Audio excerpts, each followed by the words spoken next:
Welcome back to For the Home Cook. Of course, this show we are trying to save money on our grocery bills as those prices continue to go up, those budgets get a little bit smaller. And today we are going to focus once again on Thanksgiving because I know that's coming up. I know that that's sometimes a big price tag when you're getting all of those recipes in order. So we're going to have two more kind of side dishes to kind of round this out. We'll talk about what maybe can save you some money or what's going to cost a little bit extra, and then you can decide what you want to do during your Thanksgiving get together. So let's first talk about dinner rolls and then mac and cheese after that. So let me show you what I've got here. So dinner rolls, listen, if you have a favorite recipe, cool, go for it. If you have all the ingredients, fine. What I will tell you though, so these right here in front of me, this is a 24 pack of dinner rolls from Sam's Club. It only cost $4 for that entire bag. It's 24. That's a lot. I mean, that's two per person. If you have 12 people, you can use the leftovers the next day to make sandwiches, or put some butter, brown sugar and cinnamon and make like a little cinnamon roll looking thing. So a super affordable way if you have a Sam's Club membership or you know someone who does, to go pick these up. 24 for about $4. Now, if you go to Walmart, you can go and get a 12 count for about $1.98. So you're looking at kind of the same price, maybe just a little bit more. And then those are fresh. You can do $4.84 for a 36 count in the frozen section. Once again, you're paying a little bit more, but you're going to get about 36 rolls, and so you can use those. The only problem is you have to let them rise and cook and all the things. And if that's not in your wheelhouse on the day of Thanksgiving, then I completely understand. So I would say, unless you have a really, really great recipe that's just passed down from family and you really love making it, go ahead and buy it from the store. Somebody else did the work. It's going to turn out just as good that way as it would be for you to put forth the effort. But because I like recipes that make rolls, I'm going to show you this one. It's super simple, and I used it in two different ways. So we got our stand mixer here. Listen, I used to mix it by hand. I don't like doing that anymore. So if you have a stand mixer, this is the time to use it. If you don't, I'm so sorry, and you're just going to have to keep mixing by hand. So what we're going to do is I have half a stick of butter that I've cut up into little pieces. We're going to put that in the bottom, and then we're going to do some sugar. So we're going to do a 1/4 cup of sugar. We're going to put that here in the bottom of this bowl.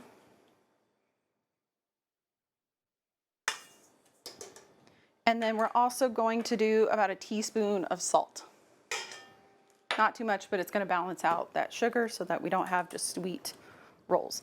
Now, next up, I'm going to heat this milk up. You want to do it in about 15 to 30 second increments until it reaches 105 to 110 degrees Fahrenheit. This is kind of the critical part. If you make your milk too hot, it's going to kill your yeast. You're not going to have very good rolls at that point. So this is an important step. You can do this if you have a small saucepan. You can do that here on your stove and kind of watch it. Keep a thermometer handy and check it every 30 to 50 seconds to a minute. So I'm going to pull this out. I can already tell you it's not heated up enough, but I will check it. So I just have a meat thermometer. I'm sure that there are better ways to do this, but you use what you got. I've also seen people use like candy thermometers. Once again, it's not the best, but if that's what you have at your house, then that's perfectly fine. So we're at about 88, almost 89.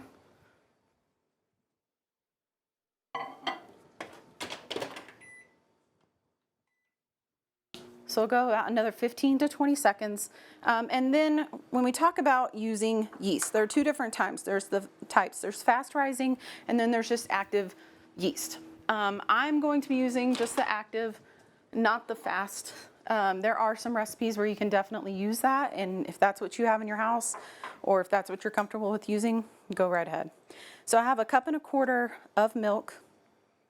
We're going to heat all of this up. We're going to mix some into our mixer. We're going to save some back for that yeast to let it bloom.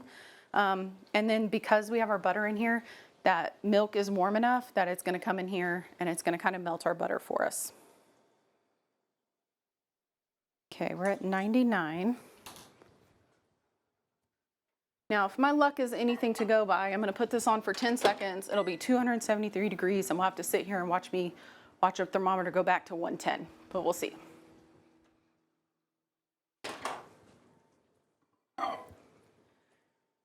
If you do microwave it for too long, just put the thermometer in it, watch until it goes down to that 105 to 110. and then just continue on with what we're doing here. All right, so I have active dry yeast. There is a fast rising one. Once again, this recipe doesn't call for that, but if you're more comfortable in using that, or if you find a recipe where it has this, that's also a great option. This recipe, it just called for the regular. You want 2.5, 2.25 teaspoons, which is a full package.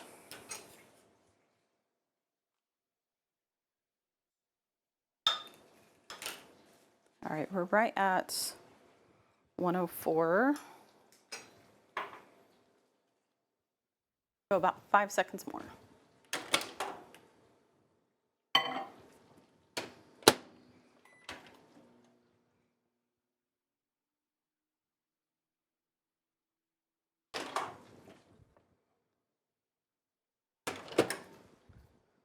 All right, let's check this one more time. We should be good.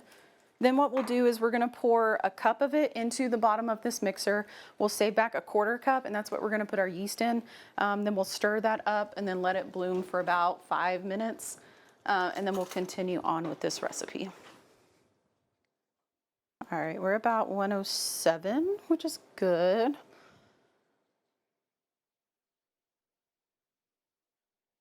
All right, we're at 109, so that's perfect.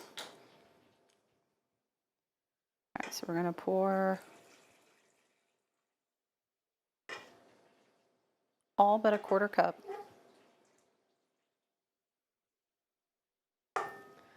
Then we're gonna pour our yeast. Mix this up with a spoon. Try to get as much of it off of the sides. So I'm stirring here. You see some that's on the sides. Try to get that off.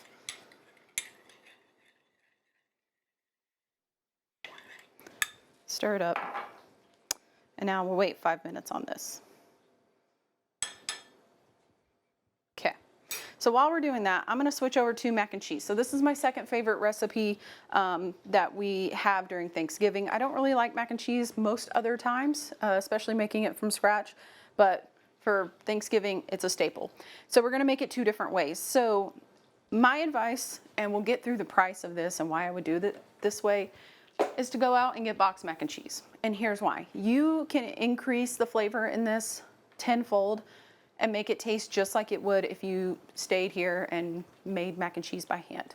It's also gonna save you about $3 to $4 if you just get this and then make your noodles and then do what we're about to do.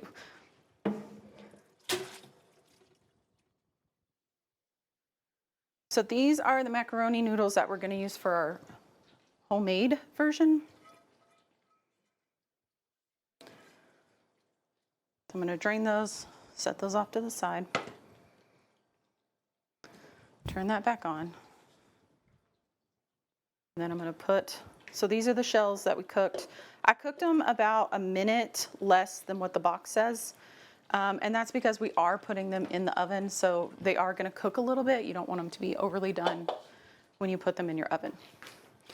Now, this comes with cheese sauce.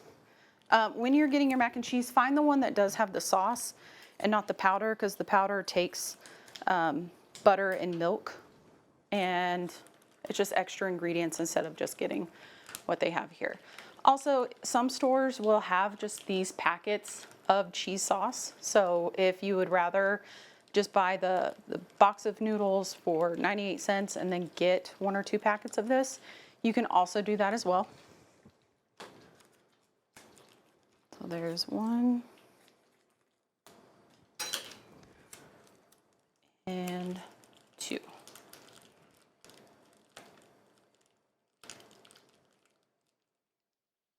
At this point, you could also season it with some extra stuff if you want, like garlic or some more pepper. Any of those types of things you can. We're going to keep this one simple.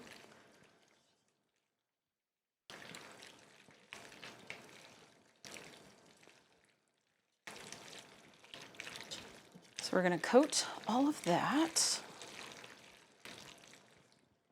And then I'm going to take a foil pan. I'm going to pour this out.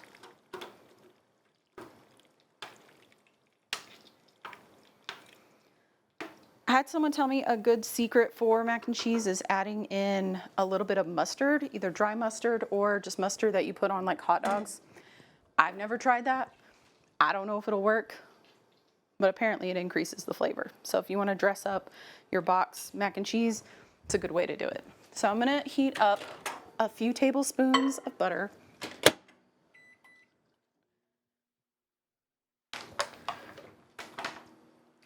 If you want your mac and cheese to be a little less thick like this, you can add in some milk. Like I said, it is going in the oven, so it is going to bake. It's going to get a little bit thicker than what it was in this pan. So if you want to do that, you can make it a little bit thinner, and that way when you put it into the oven, it won't be dry. All right, so I have some butter melted, and then to this, I'm going to add some breadcrumbs. So if you were making mac and cheese from scratch, this is probably a step that you would already take to put some breadcrumbs on top. We're just going to do that with the box version. And we're going to probably hope that it tastes the same. So there is no like exact measurements for this. So if you want, just do it until you kind of see that all the breadcrumbs are kind of moistened. I don't even know if that's a word, but it's close to a word I don't like. So that's what we're going with. These are just regular panko. If you wanted to get like the Italian seasoned ones, you could, just to give you that extra flavor on top. It's not absolutely necessary. You can also put those same flavorings in this and then come out with that same result. So we'll spread that evenly over the top. And then also if you have some leftover shredded cheese, it's a good chance to use that. So we're gonna make mac and cheese from scratch. So some of this is to top that off as well. But I've got two. I've got Monterey cheese and then sharp cheddar. So we'll put some of that on top. And then this will go in an oven, 350 degrees for about 25 to 30-ish minutes. You really want that cheese and the breadcrumbs to get crispy on top, so that's what you're looking for. I've already got my oven at 350. If you wanted to, you could put foil on top of this just to kind of protect all of that stuff, but we want it to get all crispy and delicious, so we'll throw it in just like that. All right, let's make the homemade version. So I've got 4 tablespoons of butter into this pan. Same thing, so we took some just elbow macaroni, cooked it about a minute or two less than what you would normally. We'll drain it, and then I'm just gonna go ahead and add it to my pan. Now you see, I had a 16-ounce box of macaroni noodles, and you see how much we're putting in this pan. So you're already starting out with more than what you would if you made it the other way. So you may make less, but you're gonna save some money. If you have a big family and you have to feed 15 people with mac and cheese, then maybe, yeah, make it from scratch, and the cost factor is gonna kind of even itself out. All right, so we're gonna set this aside, and we're gonna start on the sauce. So I've got 4 tablespoons of butter melting in here. I'm gonna add the same amount of flour, and this is just making a roux.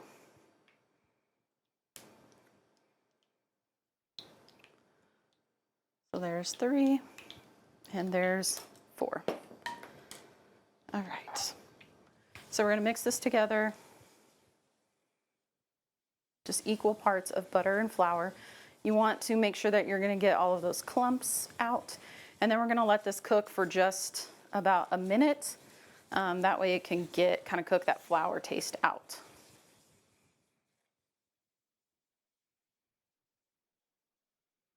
You could also use a whisk, if you have a pan that you're not scared to whisk against, you could do that. All right, we're gonna let that cook for about a minute. While it cooks, I'm gonna grab our milk.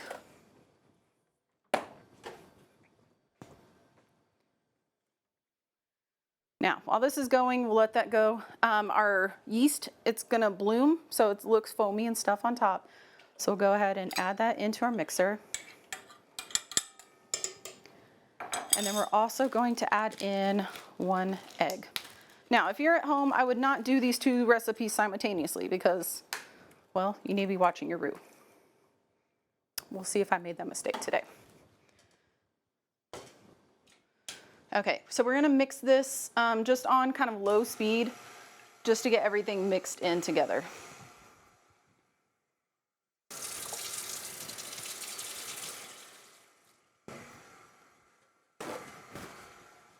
All right, so we need 4 cups of milk.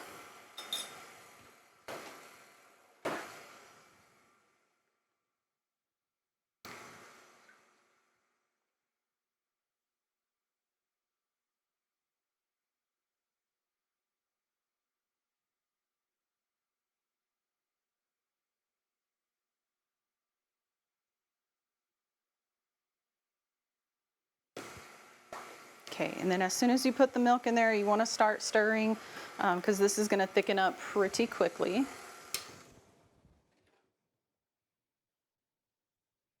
And you just want this to thicken and to kind of like a bechamel sauce is what they call it, until it becomes a sauce.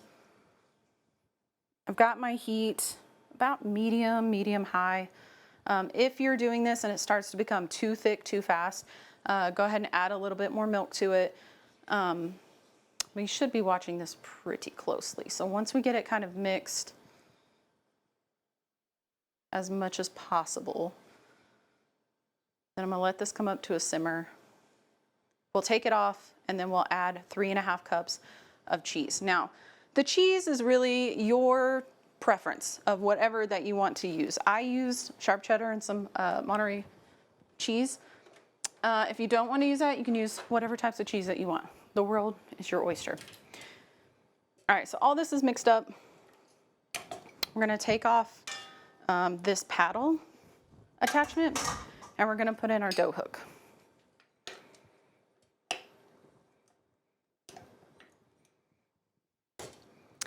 All right, so we need 3.5 cups of flour. We're gonna add it in 1 cup at a time and trust the process. So I made this morning and at one point I was like, oh, it's too much flour. It's not.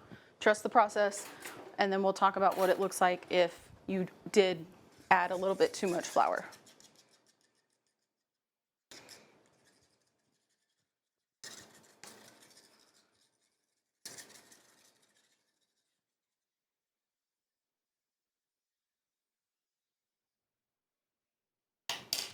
All right, so let's start this. We're gonna do this on kind of the lowest speed possible. And then we're gonna start adding in our flour 1 cup at a time. Now, if you have a bigger mixer where you can add in the flour without having to battle the dough hook, go ahead and do that. I don't. So 1 cup. And we'll let it go. Scrape down the sides as you go. Once you see it getting a little bit incorporated, then you can go ahead and add that 2nd cup, the 3rd cup, and then I add that extra half at the same time that I add the 3rd cup.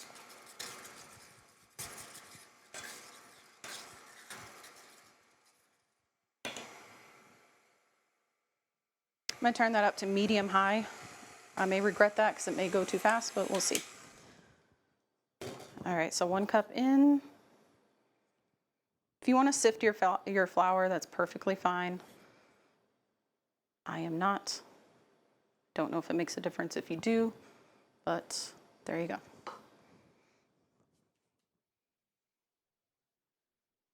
All right, keep that going. I'm just gonna grab a little spatula and while it's going around, I'm just gonna push the flour down into it.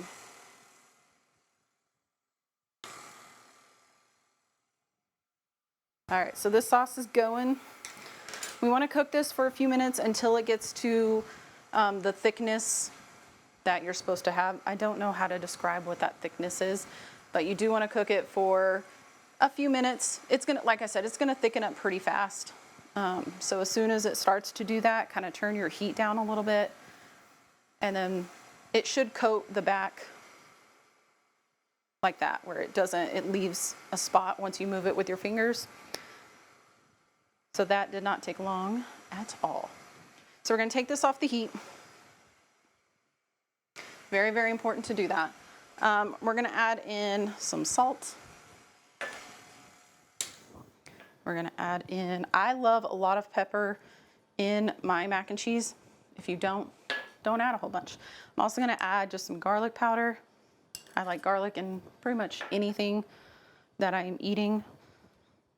So I'm gonna add that in there. And then now is the cheese part.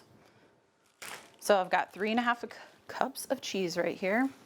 We don't want to add it in all at one time. You want to add it in by a handful or two, stir it around, and then just keep adding.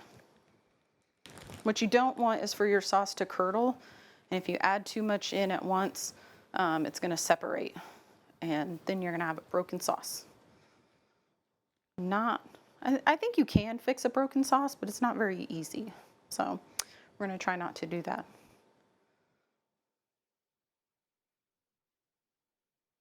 Okay, that's pretty well incorporated.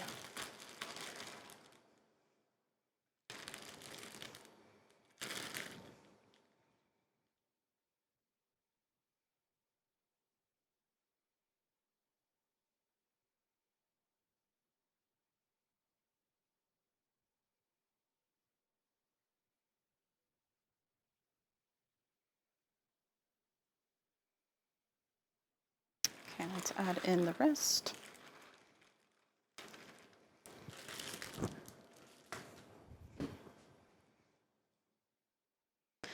And when you're doing your cheeses, make sure that you shred them by hand.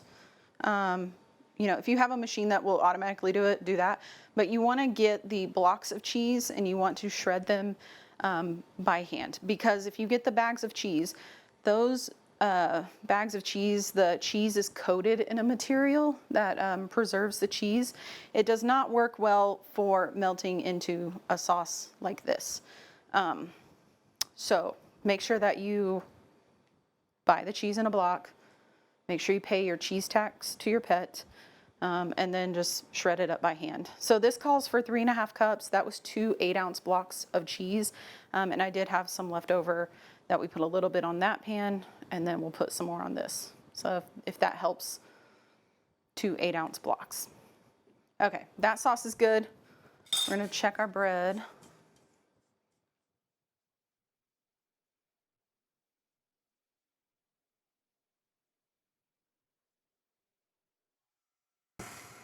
So we have 2 cups in there. We still need 1.5 cups.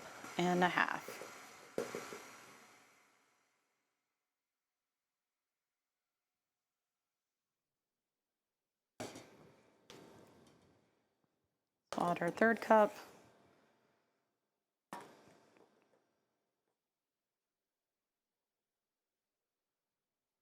And our 1/2. All right, this is gonna go, we'll watch it, we'll scrape down the sides if we need to, but that is good to go for now. So just like in our other recipe for mac and cheese, we are going to go ahead and melt some butter.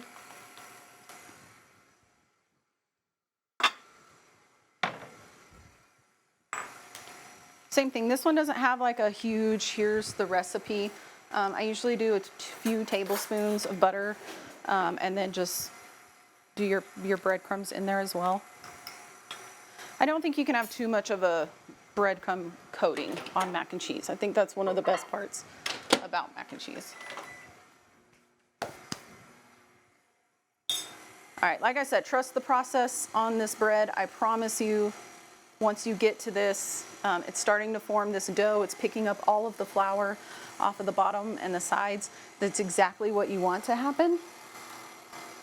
And I promise you the 3.5 cups is the perfect amount. Now, if you go to mix it and it's not coming away from the sides, you can add a little bit more flour and it should still form that dough. Once it gets to a dough form though, which we are about there, turn it up to about medium-high speed. I wouldn't go more than maybe 1 or 2 from where you are. So we're at about 2, especially with a dough hook. These machines don't like to be on the highest speed when you have a dough hook on there. So you have this dense dough, it doesn't like it. So we're gonna let that go for about 3-ish minutes and it's just forming a ball. Now, if you're looking at it here, like the whole dough is just wrapped around this hook. If you see that it's sticking to the side of the bowl, add just a tablespoon or so of flour in there and then just keep on mixing. All right, cheese sauce is going in the pan.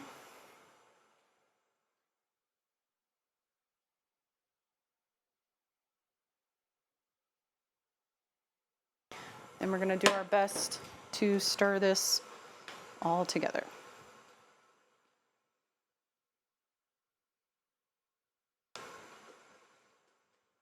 If you wanted to do this with only one cheese, you can absolutely do that. If you wanted to get fancy with your cheeses, do like a Gouda or whatever, you can, that's fine.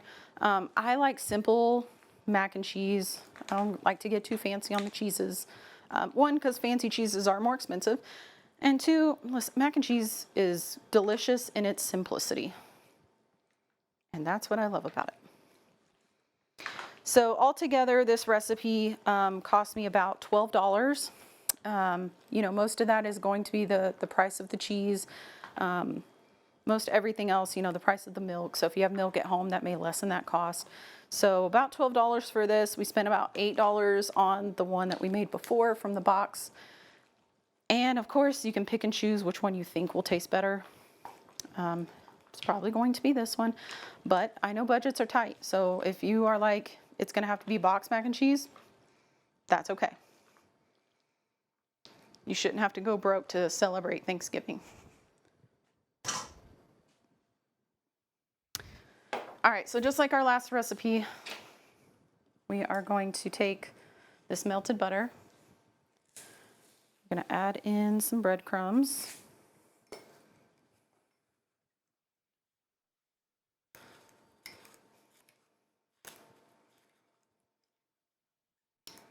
And these are unseasoned, so once again, if you want to get the seasoned breadcrumbs, you can. If you want to just add seasoning to these breadcrumbs, you absolutely can. That is all, this is your world. You can kind of do what you want with it.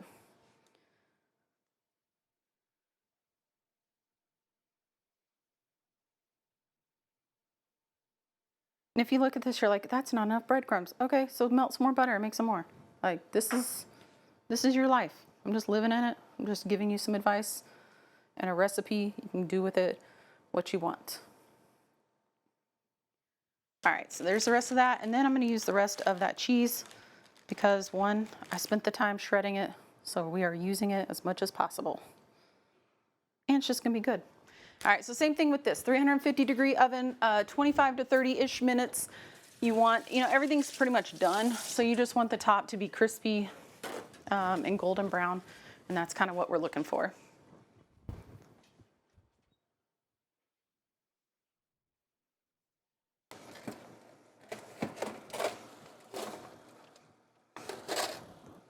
All right, that's good to go. So let's finish up this dough and then I'll show you what I did with it in two different ways. So your dough, you're gonna do it for about 3 minutes. That's gonna knead that dough into this beautiful form that we are about to pull out of this. You wanna butter a bowl. You can do olive oil, you can do butter. I like using butter because, hello, it's gonna go right back into the dough. So I might as well just use some good butter.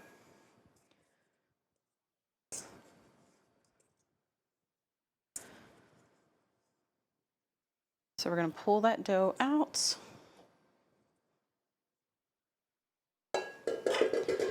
You want to keep it in this bowl, flip it over, just kind of form it into a ball. And then from here, we want to put this in a warm area and we want to cover it. I do a few different things. The tried and true way always would be just to put one of your towels over the top. That works out perfectly fine. What I'm going to do is take about 2 or 3 paper towels, depending on how big they are, some warm water if you can, because what that's going to do is it's going to start that process with some warm water, and then it's going to hold in the heat that it's making. So we'll have paper towel, put that over the top. Then I'm also going to grab some plastic wrap. We will put a layer of plastic wrap over it.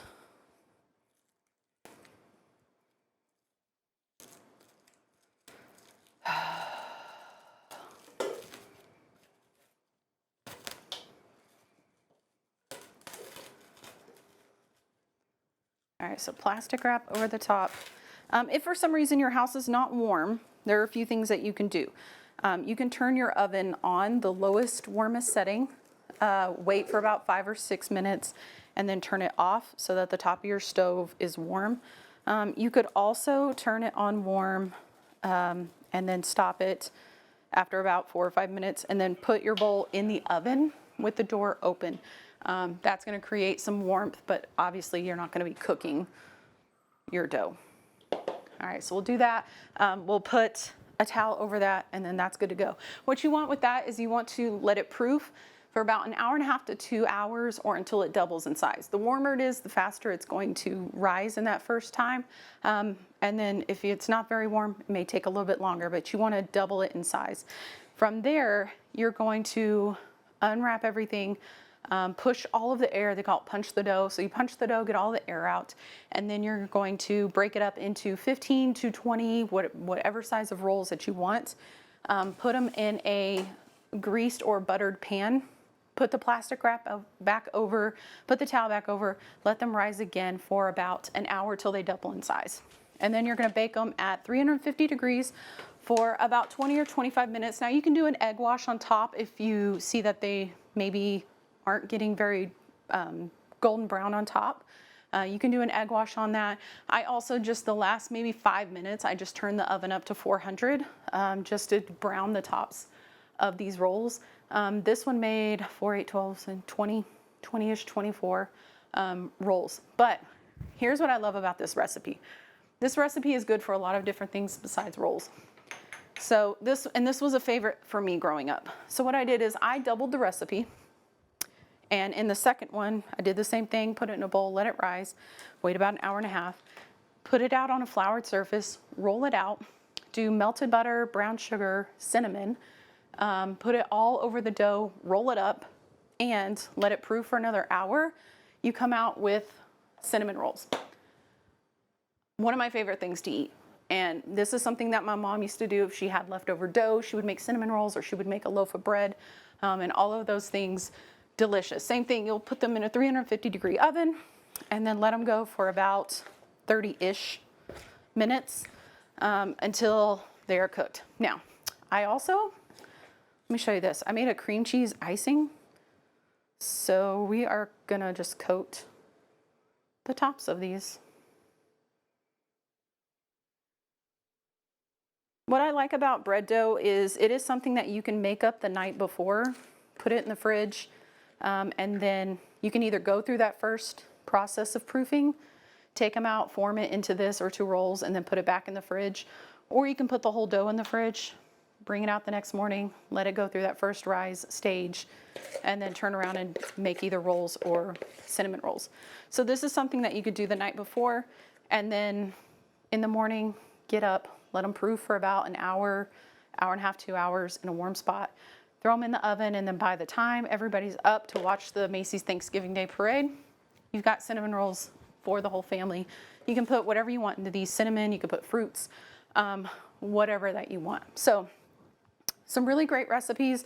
Like I said, on the bread one, unless you have something that's super fancy or you love a recipe, go ahead and buy them from the store.